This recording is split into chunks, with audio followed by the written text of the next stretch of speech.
करें। चंद्रशेखर जी आजाद। किसान एकता, किसान मजदूर एकता, आवाज दो। एडवोकेट चंद्रशेखर जी आजाद। और मेरे काका चाचा थोड़ा पीछे भाई साहब का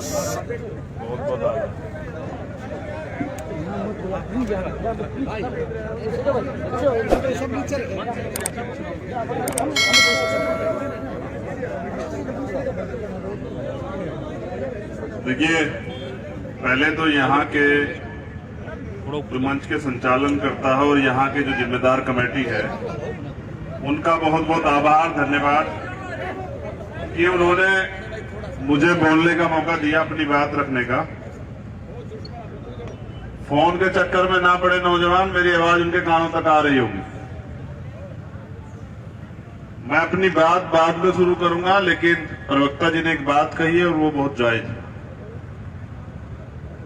मैं भीम आर्मी के नौजवानों से कहना चाहता हूं, ये आंदोलन हमारे अन्नदाता लीड कर रहे हैं, हमारे किसान संगठन लीड कर रहे हैं। उनका जो आदेश होगा वही मेरा आदेश है, उनके आदेश पे पूरा काम करना है। अगर उन्होंने ये कहा, जब हम सहयोग के रूप में यहाँ है, उन्होंने कहा कि आगे चलना है तो आगे चलना है। उन्होंने कहा कि यहीं बैठना है तो बैठना है, चाहे वो जगह कुर्बानी की हो, वो कुर्बानी शहादत चाहे कि वो जगह शहादत की हो या फिर वीरता की हो, आगे बढ़ने की हो, उस बात को फॉलो करना है। सत्यवान जी हमारे नौजवान प्रदेश अध्यक्ष यहाँ हैं भीम आर्मी के। आप अनुशासन में अपनी टीम को रखेंगे और जो हमारे नेताओं का, किसान नेता जो यहाँ है, उनका आदेश होगा उसको पालन करेंगे, आपकी जिम्मेदारी। मैं बहुत कम शब्दों में अपनी बात को खत्म करूंगा, लेकिन किसान बिल के बारे में तो मैं इसलिए नहीं ज्यादा बोलूंगा क्योंकि वो आप तमाम लोग जानते हैं और आप तमाम लोग किसान बिल पे बहुत बोल चुके हैं, पढ़ चुके हैं, सुन चुके हैं और मुझे क्या, सरकार को भी जवाब दे रहे हैं। तो जितने यहाँ साथी किसान आंदोलन में पहुंचे हैं, संघर्ष कर रहे हैं, पहले तो उनको बहुत बहुत धन्यवाद। दूसरा, नमस्कार सभी को, आदाब, सत श्री अकाल, जय भीम, जय भारत, जय संविधान। सबसे पहले आओ झुककर सलाम करें उनको जिनके हिस्से में ये मकाम आता है, और बहुत खुशनसीब होते हैं वो लोग जिनका लहू देश के काम आता है। ये जो शहादतें हुई है ना किसान आंदोलन में, ये शहादतें व्यर्थ नहीं जाएंगी। हमारे आंदोलनकारियों की शहादत जो है वो फल जरूर लाएगी और फैसला हमारे हक में होगा। लड़ाई लंबी है, शांति बना के रखनी है, लेकिन सबसे पहले उन शहीदों को नमन करते हैं तो 2 मिनट का मौन करेंगे। और मैं आशा और उम्मीद करूंगा कि मीडिया को छोड़ के तमाम लोग, चाहे वो वीडियो बना रहे हैं, कुछ भी कर रहे हैं, मुझे एहसास कराएं कि आप बातों को मानते हैं और आपके दिलों में उनके लिए दर्द, प्यार और सम्मान है। मैं मौन की घोषणा करता हूं, अगली 3-4 सेकंड बाद घोषणा करूंगा। आप लोग जो है मौन का बैठे बैठे समर्थन करें। और ये इसलिए भी जरूरी है कि अगर हम शहादतों का सम्मान नहीं करेंगे तो फिर शहादतों से लोग बचेंगे।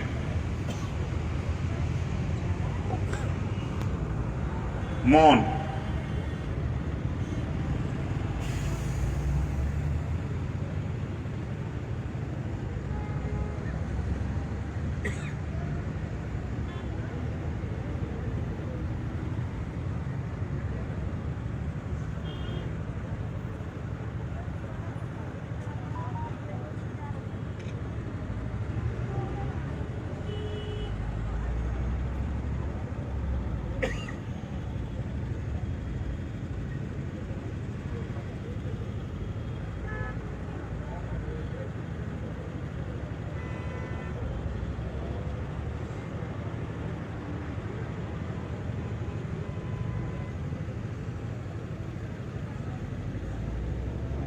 धन्यवाद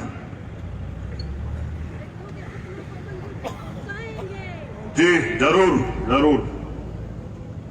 अब मैं जब आया तो अपने नौजवान साथियों से कह रहा था कि किसान और मजदूर का चोली दामन का साथ,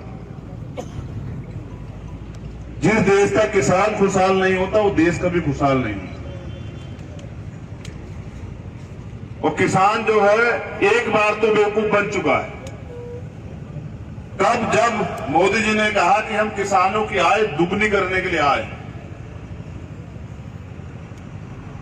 अगर इनको किसानों को बेकार बीज दे दिया जाए तो एक बार तो धोखा खा लेते हैं कि भाई चलो बीज पे भरोसा करते हैं, लेकिन दोबारा भरोसा नहीं करते हैं। सत्यता यह है कि मोदी जी ने यह कहा था, हमारे सच्चे और ईमानदार किसान नहीं सुन पाए कि मैं लागत दुगनी करने के लिए आया। मैं किसानों की लागत दुगनी कर दूंगा, तुम्हें इतना तोड़ दूंगा कि तुम इस खेती वेती को छोड़ के और मजदूरी काम करना ज्यादा बेहतर समझोगे और मजदूरों की संख्या बढ़ जाएगी, इस देश में किसानों की संख्या कम हो जाएगी। और जिसके साथ किया ऐसा ही किया है, सिर्फ किसानों के साथ नहीं, नौजवानों के साथ। नौजवानों को सपने क्या दिखाए थे? 56 इंच का सीना से करके कहा कि 2 करोड़ रोजगार दूंगा। अब मां बाप ने पढ़ाई करवाई है, बहुत मेहनत की है, अपना पेट काट के बच्चे को पैसे दिए कि भाई ये नौकरी लग जाएगा। मोदी जी कह रहे हैं 2 करोड़ रोजगार दूंगा, लेकिन 10 करोड़ से ज्यादा रोजगार पिछले 6 साल में इन्होंने खत्म कर दिया। तो जो कहते हैं उसका उल्टा करते हैं। इन्होंने कहा हम क्या करेंगे कि काला धन वापस लाएंगे, और झूठे इतने हैं, प्रधानमंत्री सच तो कभी बोलते ही नहीं है। मैं कहता हूं कि हो सकता है क़यामत आ जाए जिस दिन प्रधानमंत्री सच बोल जाएं। झूठे इतने हैं कि कह रहे हैं काला धन वापस लाएंगे, और आप विश्वास कीजिए काला धन तो वापस नहीं आया, लेकिन जितने लोग गुजरात के जिन्होंने कर्जा सरकार बैंकों से लिया था वो सारे विदेश चले गए, अरबों खरबों रुपए यहां से लेके जो चले गए। तो इनके नारों की जो सच्चाई है वो उल्टी है। ये कहते हैं कि सबका साथ और सबका विकास करेंगे, लेकिन ये सिर्फ और सिर्फ पूंजीपतियों का विकास कर रहे हैं, अमीरों का विकास कर रहे हैं, गरीबों के लिए खाई खोद रहे हैं। इनको ये नहीं पता जो खाई आप खोद रहे हैं, इसी खाई में एक दिन आपको भी जाना पड़ेगा। क्योंकि हमें याद है ईस्ट इंडिया कंपनी जो है जब आई थी तो कुछ चाटुकार लोगों ने ऐसे उनका समर्थन किया था। जब ईस्ट इंडिया कंपनी आई थी, अंग्रेज आए थे, तो कुछ चाटुकार लोगों ने ऐसे उनका समर्थन किया था। और जब वो धीरे धीरे भारत में अपनी जड़ें जो है वो गहरी करती गई, तो उन्होंने इस देश पे कब्जा कर लिया। आज दोबारा से ईस्ट इंडिया कंपनी जो है, ईस्ट इंडिया कंपनी दोबारा से अडानी अंबानी के रूप में दोबारा इस देश में आ रही है।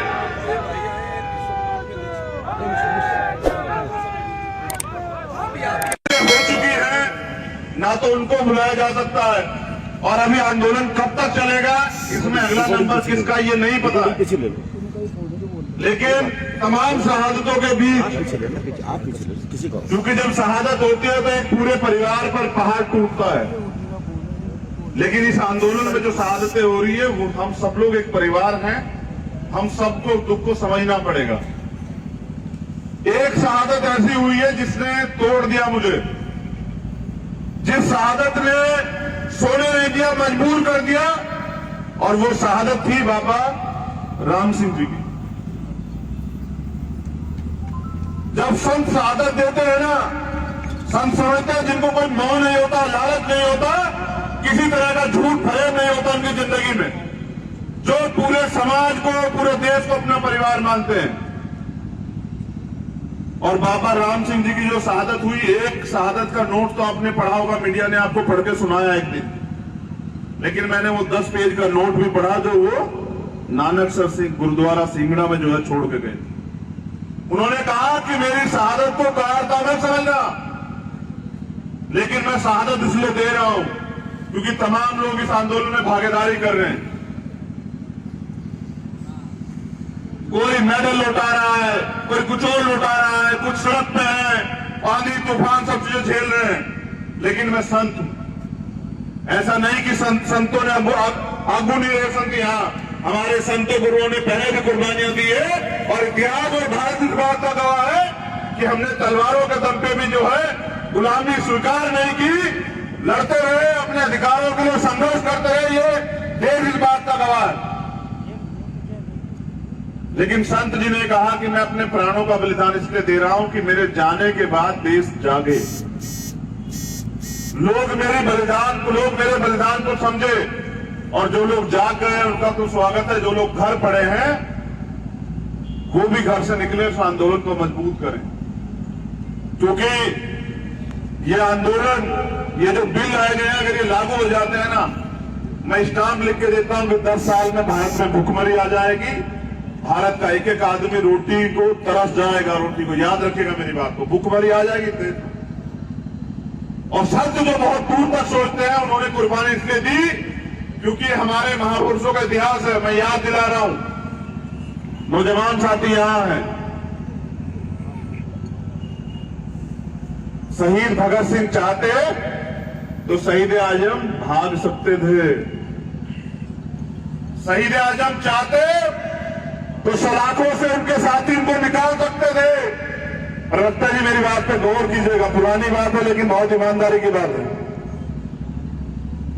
उन्होंने कहा कि हम गिरफ्तारी देंगे, और जो बात हमारी नहीं लिखी जा रही है, तानाशाही सरकार नहीं बोलने दे रही है, वो बात हम जनता तक पहुंचा के रहेंगे कि आखिरकार सच्चाई क्या। ये जो भीम आर्मी के लोग जिनको आप नाम से जानते हैं ना, मैं आंदोलनकारों में कड़वी सच्चाई बता रहा हूं। पहले तो आंदोलन में कोई जाता नहीं है साहब, किसान आंदोलन में खुशी से नहीं आए। 3 डिग्री टेम्परेचर पे, 1.5 डिग्री टेम्परेचर पे जहां रजाई से पैर बाहर नहीं निकालते ना साहब, वहां लोग, हमारी बेटियां, हमारी बहनें छोटी, हमारे ताए चाचे, हमारे नौजवान बच्चे, हमारे भाई वहां सड़कों पे खुशी से नहीं है। तो आंदोलन में आदमी तब आता है जब उसको सारी उम्मीदें खत्म हो जाती है कि ये लोग हमें न्याय नहीं देंगे, हमारी बात नहीं मानेंगे, और भारत में लोकतंत्र है, हमें जाके अपनी बात मनवानी है, इसलिए हम लोग आंदोलन में जाएंगे। तो हम लोग जब आंदोलन में जाते हैं ना, तो सरकार आंदोलन को बदनाम करने के लिए हिंसा करवाती। कभी कोई आंदोलनकारी हिंसा नहीं करता है। अगर आप हिंसा करोगे तो आपको मारना इनको और आसान हो जाएगा, आपको आंदोलन को बदनाम करना चाटुकार मीडिया द्वारा और आसान हो जाएगा। उनको बहुत कम समय लगेगा आपके आंदोलन को तोड़ने में, क्योंकि आंदोलन तब चलता है जब उसको जन समर्थन होता है, जनता उससे प्यार करती है आंदोलन से। और आप अपनी बात को गांव गांव तक पहुंचा दो। ये निकम्मी सरकार घुटनों के बल, सर के बल आके आपकी मांग को मानेगी। आप अपने आंदोलन को शांतिपूर्वक चला के रखना बस। तो जैसा मैंने आपको कहा कि कोई आंदोलनकारी हिंसा नहीं करता है, इनके लोग हमारी भीड़ में आके और वो हिंसा का सहारा लेते हमें बदनाम करने का काम करते हैं, तब जाके हिंसा होती है। और ये तो चाहते हैं कि हिंसा हो और हम गोली चला के साबित करें कि ये हिंसक लोग थे। आज का, आज तक देश का इतिहास है, कोई जो आंदोलन में आया वो हिंसा करने नहीं आया, हथियार नहीं लेके आया। जितने लोग यहां बैठे हैं, क्या कोई हथियार भी लेके आया घर से? हम लोग आए हैं अपने आंदोलन को धार देने, ताकत देने, और अपनी, जैसा अभी ये आदेश हो रहा था, मैं तो नौजवानों से निवेदन करूंगा कि वो हाथ बांध के अपने आगू जो लोग हैं, अपने जो आगे जो चल रहे हैं हमारे, उनके पीछे पीछे चलते रहे। और मैं भी देखना चाहता हूं कि सरफरोशी की तमन्ना अब हमारे दिल में है। देखना है जोर कितना बाजुए का दिल में है, और वक्त आने दे बता देंगे तुझे आसमां, हम अभी से क्या बताएं क्या हमारे दिल में है। आपके सीने पे लगी एक गोली, अगर ये सरकार, निकम्मी सरकार, ये झूठी सरकार, दोहरी सरकार, गुंडे सरकार अगर आपके सीने पे गोली चलाएगी तो फक्र से जो है हमारा सीना चौड़ा हो जाएगा। कायरता नहीं दिखानी है, क्योंकि हम लोग हक की लड़ाई लड़ रहे हैं। आप इनको गोली चलाने देना, आप ईमानदारी से हाथ बांध कर अपने आंदोलन को चलाना। और जैसा मैंने कहा कि आपका आंदोलन सफल भी होगा। बाबा राम सिंह जी की कुर्बानी, उनकी शहादत व्यर्थ नहीं जाएगी, और एक भी शहीद की शहादत व्यर्थ नहीं जाएगी। आपका जो त्याग बलिदान जो दुनिया देख रही है, ऐसे नहीं समर्थन होता है दुनिया में।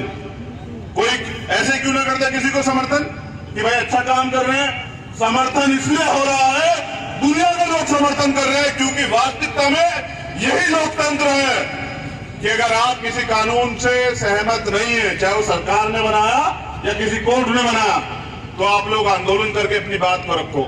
और भारत आजाद भी तो ऐसे ही हुआ था, समझ रहे? भारत आजाद भी तो ऐसे ही हुआ था कि आंदोलन हुए। और जैसा मैंने आपको कहा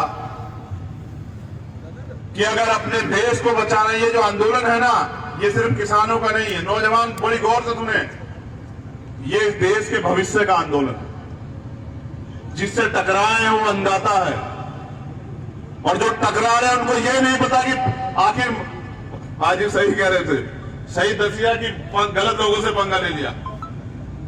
ये लोग तो सही है, लोग गलत नहीं है, लेकिन ये पंगा गलत है वाकई में। अगर आप और 10 दिन टिके रहे, डटे रहे, मैं गारंटी देता हूं कि इनकी दरें हिल जाएंगी। और आप कह रहे थे ना प्रधान जी कि चलो भाई मोदी तो नहीं मान रहा, लेकिन मोदी के जो नुमाइंदे हैं, जो एमपी एमएलए बनाए, मैं गारंटी देता हूं इतिहास इस आंदोलन को याद रखेगा। उनके वो अपने बच्चों का सामना नहीं कर पाएंगे जो आज सरकार के एजेंटगिरी कर रहे हैं। आप याद रखेगा मेरी बात को। जिस दिन हक की लड़ाई में उनके बच्चे उनसे पूछेंगे कि बताओ थाली से रोटी गायब है, किसकी वजह से गायब है पापा, मम्मी ये किसकी वजह से गायब है, तो पता लग, वो कहेंगे बच्चे कि तुम्हारी वजह से गायब है। धन्यवाद करते हैं, साधुवाद करते हैं। तो एक जंगल जल रहा था, और उस जंगल में उस समय 2 लोग मौजूद थे। एक मेरे जैसी चिड़िया थी और एक मोदी जी जैसा हाथी था।